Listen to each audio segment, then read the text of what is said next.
Hi, hello. We're gonna do a little bit more of a chill reading wrap-up for December, just cause I feel like it. Hi everyone, it's Jananie and welcome back to my channel. This story ain't over. So today I have 7 books to talk about that I read in December. I have some nonfiction, I have some fantasy, I have some prequels that were completely not necessary, and we're gonna go through them all. So let's start spicy with The Ballad of Songbirds and Snakes by Suzanne Collins. So I picked this up for a vlog that I wanted to do talking about this book and the movie adaptation. So if you haven't watched that video yet, go watch it. I am really proud of that video and I feel like I got to sum up my thoughts on this book and the movie really well. I'm not gonna talk about it too much here, but I will just generally say that I did like this, but I also didn't like it, and I think if I had to rate it, it would probably be like a 3.5 stars. While on the one hand I feel like it did have some really interesting arguments to it, I didn't personally love the way that it was written. I think the format of the movie made it much more enjoyable and also drove home some of the points a little bit better in my opinion, but I know there's a lot of people who think the opposite, so it's interesting to see how our opinions differ. But aside from that, I also personally felt like this book wasn't completely necessary. It's a prequel for a very self-contained trilogy that we got, you know, many years ago, and I didn't particularly feel like this added anything significant to the world or to the story for me, and so I think that's part of why it wasn't like a 5 stars for me. Another aspect is just like being in Coriolanus's head, or President Snow's head, was just not fun, and I think that's part of why I like the movie a little bit better, because we're not hearing his internal monologue as much. But regardless, if you haven't picked this up, I think it's still worth the read because there's so many like political parallels to our current day and age right now. My Palestine flag there. I think all of us should just be remembering that reading is always political. So speaking of politics, the next 2 nonfiction books that I read were kind of on this similar theme. I read Freedom is a Constant Struggle, Ferguson, Palestine, and the Foundations of a Movement by Angela Y. Davis. This is a collection of like essays and speeches and like interviews that Angela Davis has done over several years, and I think this book came out in 2018. It's definitely before COVID, but what I really loved about this book was just getting Angela Y. Davis's perspective on all of these topics and hearing her very astutely argue that any sort of freedom struggle and fight must be thought of in a global context and a intersectional context. She talks about how what's going on in Palestine is very relevant to what's going on in the States with police brutality. She talks about how like the Israeli government has had a hand in training the police force in the United States. And she draws all these little parallels across the world and across the different forces that are, you know, creating oppression in our world. I really appreciated the entire book, and it just got me thinking a little bit more politically, and it got me just like riled up, and I wanted to just do something, I feel like. So if you haven't already, please go visit ceasefiretoday.com. It has multiple different actions that you can take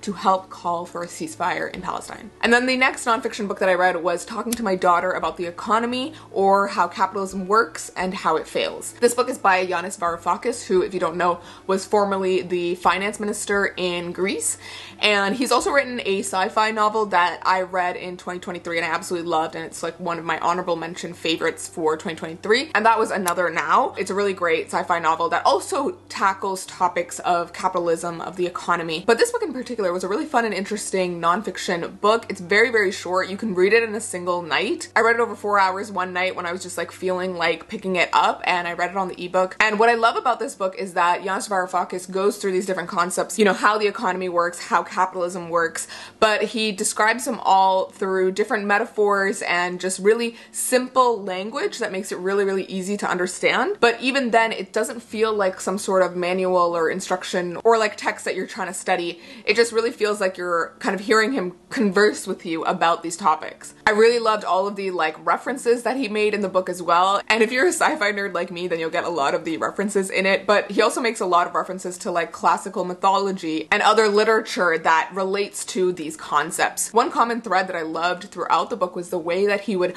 highlight different works of fiction that have been published in, say, the 1800s 1800s or the 1900s or whatever, and connects those book stories or plays to their sort of political and economic context of their time, and how the economy and how capitalism was working during that time affected how this story came to be. Some examples that he brings up is like Grapes of Wrath, or A Christmas Carol, or Dr. Faustus, or Faust, the German version. And in each of those stories, there is like an element of the story, you know, calling out some aspect of like the economic reality during that time. So yeah, even beyond just the content of this book, I just really love the way that he wrote it and the way that he conveys the ideas in the book. So even if you're not someone who like would typically pick up a nonfiction book like this, if you're not someone who would typically read about the economy or capitalism, I still think you should definitely check it out and try it out, because you'd be surprised by how easily readable this is and how much fun you might have while learning some things. I had read this one pretty late in the year, so I didn't end up including it on my top 10 books of 2023 video, but I definitely think it would be like up there,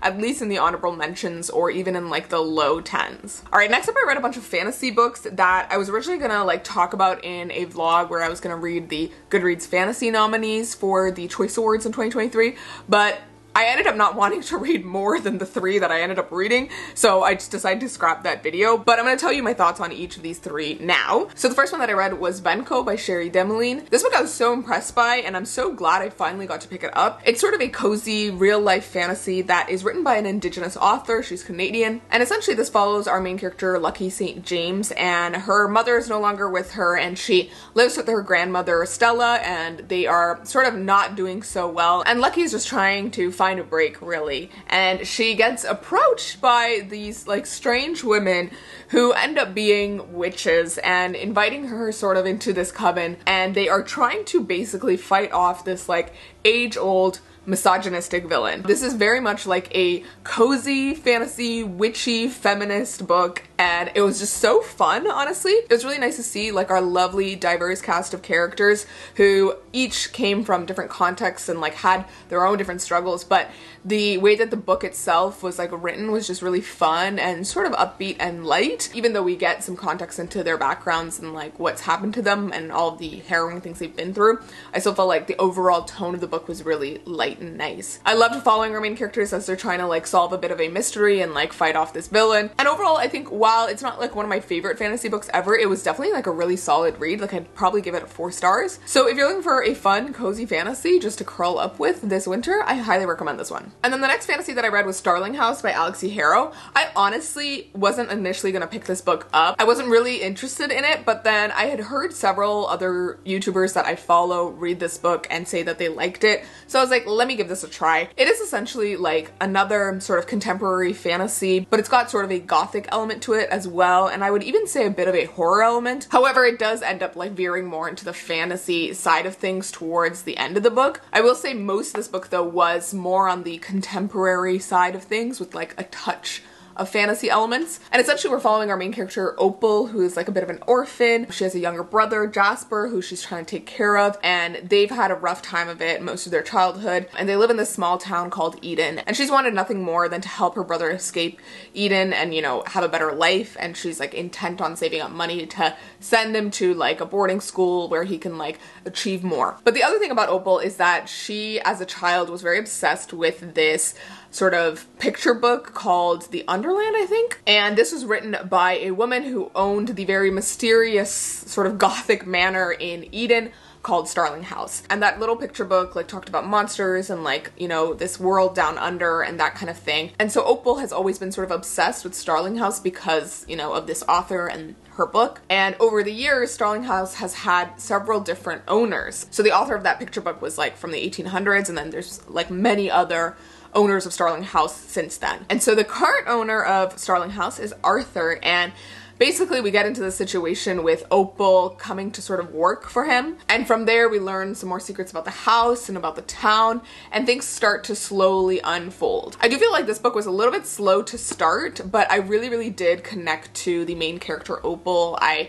related to a lot of the struggles and like thoughts that she was having. She's sort of going through like a low-grade depression, I feel like, in the first like third of the book, and she's really struggling, and I really empathize with that aspect of her experience. But as the book goes on, I do think like the middle section sort of dragged, but then it does pick up towards the end and we start to learn a lot more significant details that like really ramp up the pace of the book. This book does have a major romance in it, and I do feel like it was a really cute part of the book. It wasn't my favorite romance, but it was still like fun and cute and kind of adorable, so I enjoyed it. And while this book seems like it might be a little bit on the darker side initially, I do feel like it ends up being a very sort of lighthearted fantasy in the end. I would still call it a pretty cozy fantasy, and not one with like super ridiculous high stakes. But yeah, this book had some really nice lines to it as well that I like bookmarked along the way. But I also just got a little bit more intrigued by this author, and I think I might want to pick up one of their other books potentially. I do own one of their other books called Once and Future Witches, so I'm thinking about picking that up sometime soon. And then the final fantasy that I read in December was so freaking amazing, and I'm so glad I picked this up, and that is Emily Wilde's Encyclopedia of Fairies by Heather Fawcett. I talked about this in my top 10 books of 2023 video. It was like one of my honorable mentions, but now looking back on it, like I could even put this in the top 10. I'm not sure, like my thoughts on my top 10 are always changing, but this book was just so freaking fun and fantastic and just a total breath of fresh air. This is like the ultimate like cozy fantasy, high fantasy, low stakes, that just has the most endearing main character I've ever read. Basically, we're following Emily Wilde, who's this like curmudgeonly professor. She's like in her 30s, and this is set in like the 1900s in England, but it's like an alternate version of our world where there are fairies, and Emily is actually one of the foremost experts on fairies. And so she is writing this encyclopedia of fairies, and she's about to write the final chapter of the encyclopedia, and that requires her going out to this small town to research this very unknown type of fairy called the hidden folk. And so she's going to this small town and setting up there and trying to engage with the locals and figure out some information about the fae. But of course, Emily Wilde is like a very bookish person, and she's a very straightforward person. She doesn't really do socializing or, you know, making friends, and she doesn't know how to, you know, make the small talk that is needed to get people to help you. So it's this like really cute story of her sort of discovering like these different connections and trying to find out this sort of mystery of what's going on with the fairy and this small town. And there's definitely more of a fantasy element like later on in the book when she goes out exploring. But another element to this book is the very, very adorable and just lovely romance in this book with Emily's like colleague named Wendell Bamblebee, and he sort of comes to visit her and help her out with things. Emily thinks that Wendell might be a fairy, and so there's an element of her trying to figure out if that's true or not. But overall, I just really, really loved Wendell as a character. He was just so fun and like charming, and he's like the perfect sort of foil to Emily, and just seeing them interact was just like so adorable. Like kind of like the grumpy sunshine trope, but like Emily was the grumpy one rather than the guy being the grumpy one, which I really, really loved. It was such a cute dynamic, and the romance was just so heartwarming, and the book overall was just so cute. I'm so happy I picked this up, and the sequel to this is actually coming out very soon this month, so I'm definitely gonna be picking that up as soon as it's out. Alrighty, and then the final book that I read in 2023 and in December was The Duke Gets Desperate by Diana Quincy. So recently I've just had this like itch of wanting to read historical romances.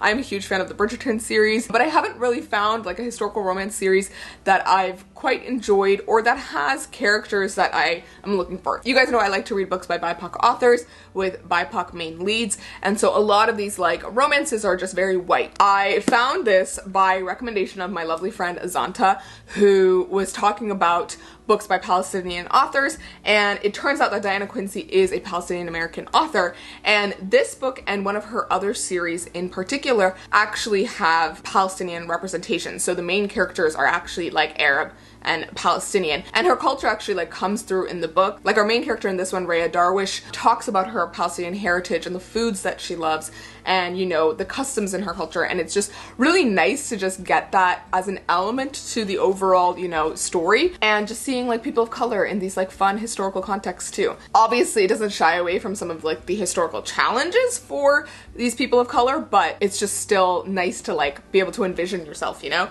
in that context. The premise of this book basically involves Rhea being from America, and she is coming to visit like her cousin or something in England, but it turns out her cousin has mysteriously died, and she has left her castle to Rhea.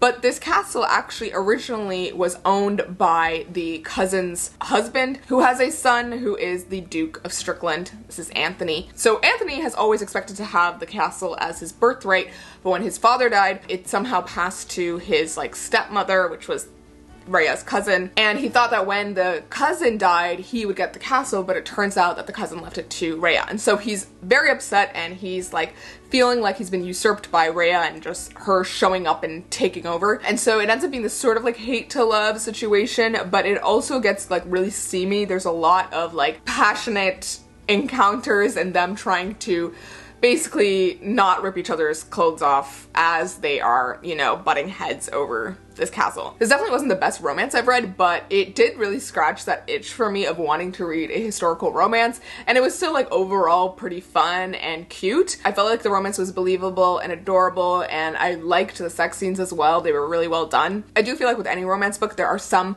little things that might be icks to some people and not to other people, so I would just bear that in mind. But if you're looking for a fun historical romance to pick up, I highly recommend this one. This is the first book in a series, so I believe another one is coming out soon. But in the meantime, I am planning to pick up some of this author's previous series, so I'm very excited. Alrighty, with that said, those are all the books that I read in December 2023. We are in 2024, and I'm so excited for the year to come, for all of the reading that I'm going to be doing, and just another year with all of you. So thank you guys so much for watching. Definitely let me know down below if you have read any of these books and what you thought of them, and let me know what you guys read in December and all of your thoughts there. As always, if you haven't already, go check out my Instagram, Goodreads, TikTok, and Bindery down below. I've been posting a lot more short form content on TikTok and Instagram, so definitely go check that out. And if you want to get exclusive content from me, you can check out my Bindery community, where I post exclusive videos and polls and just updates on what I'm doing. And you can also help me publish books under my imprint Boundless Press. So with all that said, thank you guys so much for watching. I will see you in my next video, and please remember that this story ain't over.